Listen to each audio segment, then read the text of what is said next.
Ulam namin guys. Ayan, sinigang ko sa kamyas. Ayan. Tsaka ito.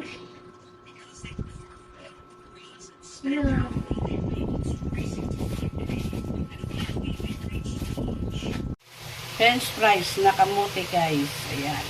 Kamote. Gusto ng mga anak ko yung ganyan guys.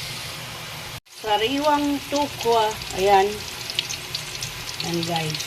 Anong matawag dito guys sa ano? Tupo. Ayan. Sariwa yan guys. Diniliver yan sa amin dito.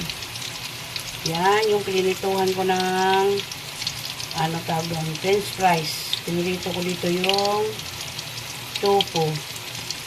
Ayan. Ito guys. Ang aming sweet potato. Ayan. Ito. Yung pitso ng manok na nilagyan ko ng breadcrumbs. Ayan. Tsaka ito, tupo. Ayan yung aming ulam ngayon guys. Puro prito. Ayan. Kain po tayo. Araw ng Martes ngayon. February 25. Ayan. Ang aming ulam guys. Namin guys. O ayan. Ulam. Ayan. Ulam. Oh. Ulam ng aking maglolo at saka mag-ama. Nandito si Bunso. Bunso, hello Bunso. Bunso, tingin mo na Bunso.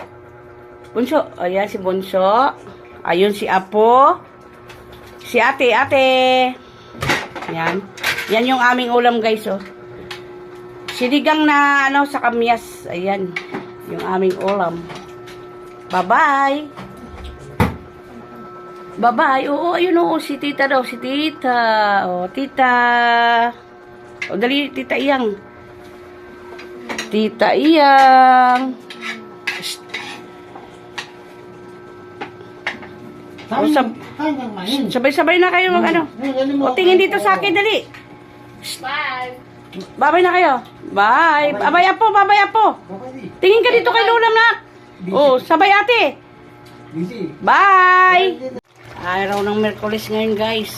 Ayan yung aming ulam. Yan.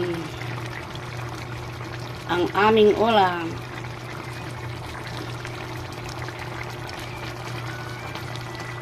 Sarap yan guys.